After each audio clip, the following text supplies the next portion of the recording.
Hello students. आप लोग कैसे हैं? उम्मीद है कि सभी लोग स्वस्थ होंगे।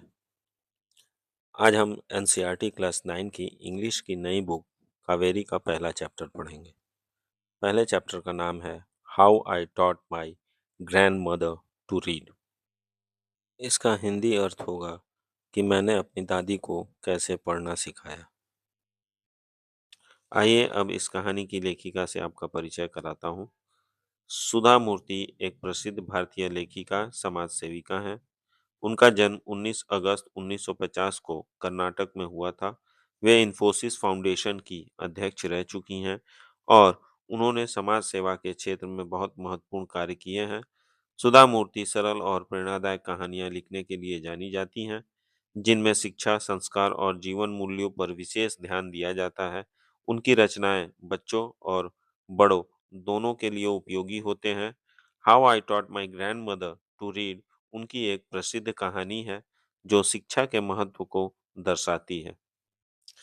Reflect and respond. रिफ्लेक्ट का मतलब होता है समझना और रेस्पॉन्ड का मतलब होता है उत्तर देना, यानी कि हमको कहानी को समझना है और उसके बाद उसका उत्तर देना है। इसके नीचे दिया गया है complete the given word web. Why is it important to learn how to read and write. नीचे शब्दों का जाल दिया गया है और इसमें प्रश्न पूछा गया है कि पढ़ना और लिखना सीखना क्यों महत्वपूर्ण है। तो सभी लोग आंसर दे सकते हैं, सबका आंसर अलग-अलग हो सकता है। आइए आगे बढ़ते हैं। Read the questions given below and share your answers with your classmates and teacher. नीचे कुछ क्वेश्चंस दिए गए हैं और आपको उसका आंसर देना है। ठीक है, आप उसका आंसर अपने क्लासमेट्स के साथ और टीचर्स के साथ शेयर कर सकते हैं। चलिए देखते हैं पहला question. Which language do your grand parents और एल्डरली रिलेटिव्स स्पीक। आपके दादा दादी, नाना नानी और आपके बड़े बुजुर्ग जो रिश्तेदार हैं वो किस भाषा में बात करते हैं। दूसरा क्वेश्चन कहता है how do they spend their time. वो अपना समय कैसे व्यतीत करते हैं। How do you spend time with them. और आप अपना समय उनके साथ कैसे व्यतीत करते हैं, ये आपको बताना है, इसका उत्तर देना है। आइए अब तीसरी क्वेश्चन की तरफ बढ़ते हैं। What is your favourite experience with them. आपका मनपसंद अनुभव उनके साथ क्या है, ये आपको बताना है। आइए अब चलते हैं चौथे क्वेश्चन की तरफ। What is something that the elderly in your family cannot do easily but enjoy watching you do. कौन सी ऐसी चीज है जो आपके बड़े बुजुर्ग आसानी से नहीं कर सकते हैं और वो चीजें जब आप करते हैं तो उसे देखना उन्हें बहुत ज्यादा पसंद है। ये चलते हैं नेक्स्ट पेज पे। नेक्स्ट पेज पे दिया हुआ है रीड द फॉलोइंग पैसेज। नीचे एक पैसेज आपको दिख रहा होगा। Match the highlighted words with their meanings given in the box below. और इस पैसेज में आप देख सकते हैं कुछ हाइलाइटेड वर्ड्स हैं डार्क ब्लैक कलर। ठीक है, और ऊपर जो है एक बॉक्स बना हुआ है, इसमें जो है टोटल 8 वर्ड्स दिए गए हैं। अब आपको इस पैसेज की जो हाइलाइटेड वर्ड्स हैं उसके साथ बॉक्स में दिए गए वर्ड्स के साथ मैच करना है। तो पैस पहला वर्ड जो है पैसेज का वो है प्रोटागोनिस्ट। प्रोटागोनिस्ट का मतलब होता है, बॉक्स में दिया गया है, मेन कैरेक्टर। मेन कैरेक्टर होगा। दूसरा वर्ड है डिबेट। डिबेट का मतलब होता है डिस्कशन करना, किसी भी चीज पे आप डिस्कशन कर रहे हो। तीसरा वर्ड है एपिसोड। एपिसोड का मतलब होता है कि एक स्टोरी का कोई पार्ट। तो इसमें जो है वर्ड दिया गया है a part of a story. चौथा वर्ड है कम्युनिटी। कम्युनिटी का मतलब होता है people living in one particular area. किसी पर्टिकुलर एरिया में कुछ लोग रह रहे हैं, वो कम्युनिटी हो जाएंगे। फिफ्थ वर्ड दिया है कंसंट्रेशन। कंसंट्रेशन का मतलब होगा फोकस। सिक्स्थ वर्ड है ईगरली। ईगरली का मतलब होता है एक्साइटेडली। किसी भी चीज के लिए आप एक्साइटेड होते हो देखने के लिए या सुनने के लिए। सातवां वर्ड है कन्विंसिंग। कन्विंसिंग का मतलब होगा बिलीवेबल। और आठवां वर्ड है गाइडेड। गाइडेड का मतलब होता है डायरेक्टेड, आपको कोई डायरेक्ट कर रहा है, आपको कोई गाइड कर रहा है। चलिए आगे बढ़ते हैं। रीडिंग फॉर मीनिंग, अर्थ जानने के लिए हमें पढ़ना है। चलिए स्टार्ट करते हैं। When I was a girl of about 12, I used to stay in a village in North Karnataka with my grandparents. Writers कहती हैं, जब मैं लगभग 12 साल की लड़की थी, तब मैं अपने दादा दादी के साथ उत्तर कर्नाटक के एक गांव में रहती थी। Those days, the transport system was not very good, so we used to get the morning paper only in the afternoon. उन दिनों परिवहन व्यवस्था बहुत अच्छी नहीं थी, इसलिए हमें सुबह का अखबार दोपहर में ही मिलता था। The weekly magazine used to come one day late. साप्ताहिक पत्रिका एक दिन देर से आती थी। All of us would wait eagerly for the bus, which used to come with the papers, weekly magazines and the post. हम सभी उस बस का बेसब्री से इंतजार करते थे, जो अखबार, साप्ताहिक पत्रिकाएं और डाक लेकर आती थी।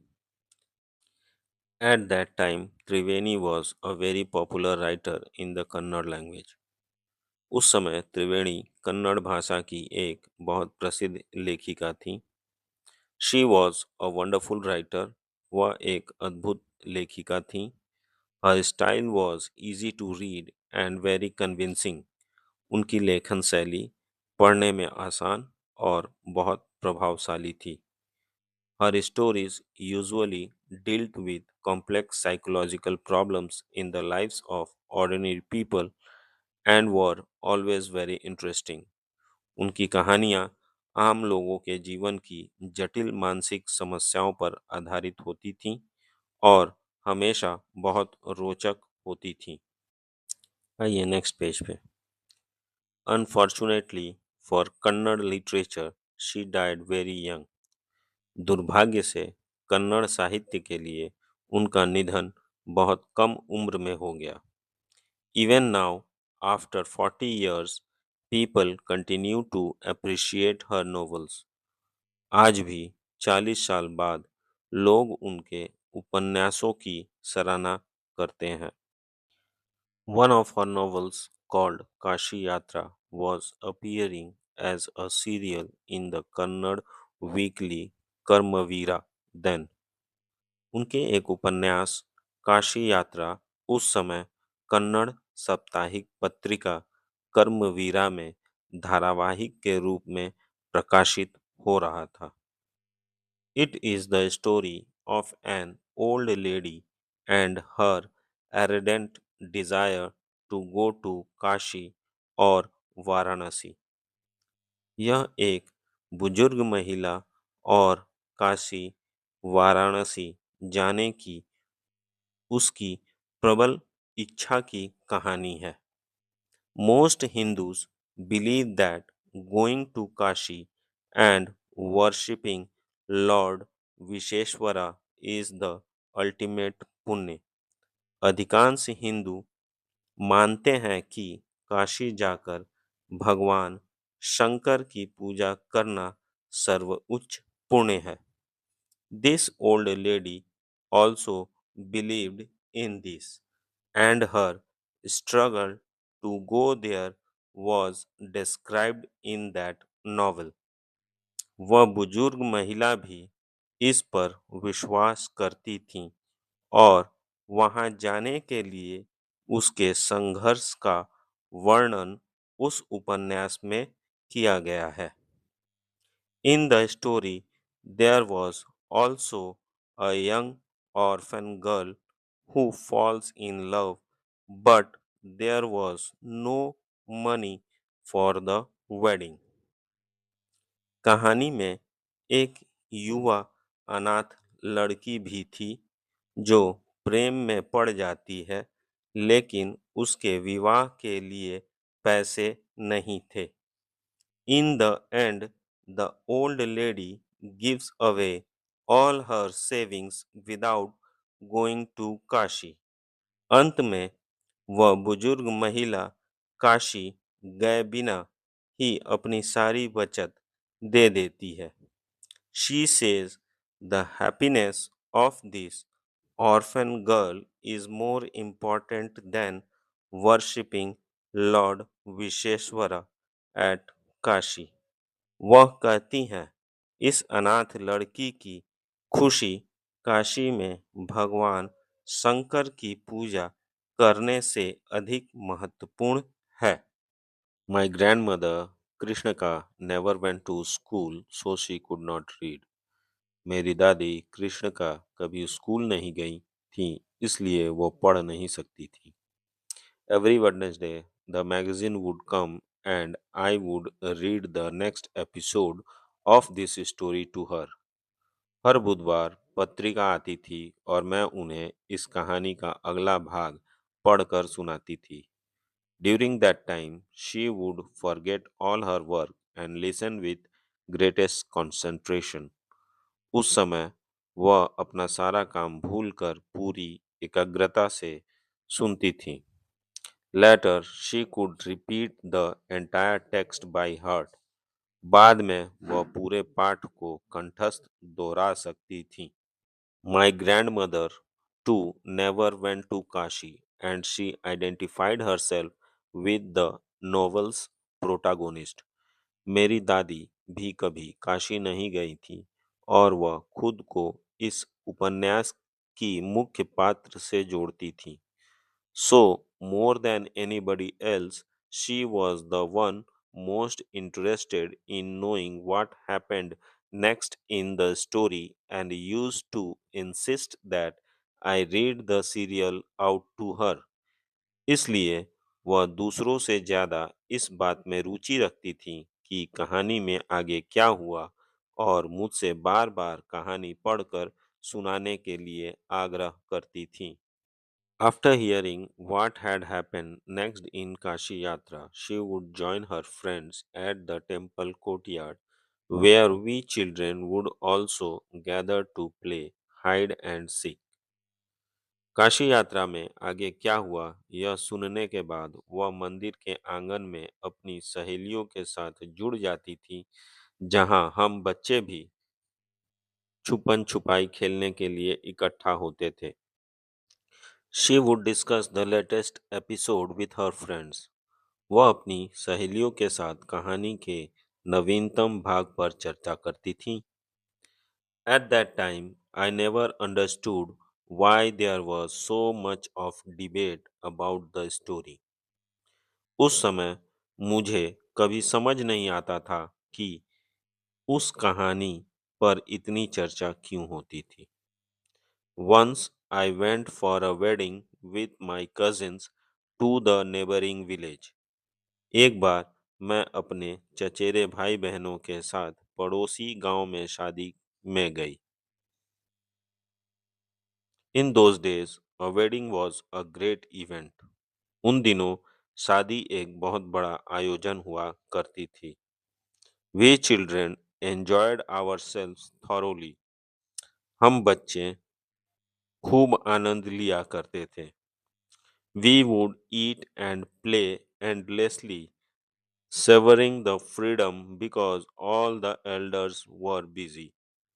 हम बिना रुके खाते पीते और खेलते रहते थे क्योंकि सभी बड़े लोग व्यस्त रहते थे और हमें पूरी आज़ादी मिल जाती थी। I went for a couple of days but ended up staying there for a week. मैं 2 दिन के लिए गई थी लेकिन वहाँ एक हफ्ते तक रुक गई। When I came back to my village, I saw my grandmother in tears. जब मैं अपने गांव वापस आई तो मैंने अपनी दादी को रोते हुए देखा। I was surprised, for I had never seen her cry even in the most difficult situations. मैं हैरान थी क्योंकि मैंने उन्हें सबसे कठिन परिस्थितियों में भी कभी रोते हुए नहीं देखा था। What had happened? I was worried. क्या हुआ था? मैं चिंतित हो गई। Ava, is everything all right? Are you okay? Avva, क्या सब ठीक है? आप ठीक हैं? I used to call her Avva, which means mother in the Kannada spoken in North Karnataka. मैं उन्हें अव्वा कहती थी, जिसका अर्थ उत्तर कर्नाटक में बोली जाने वाली कन्नड़ भाषा में माँ होता है। She nodded but did not reply. उन्होंने सिर हिलाया लेकिन कुछ बोली नहीं.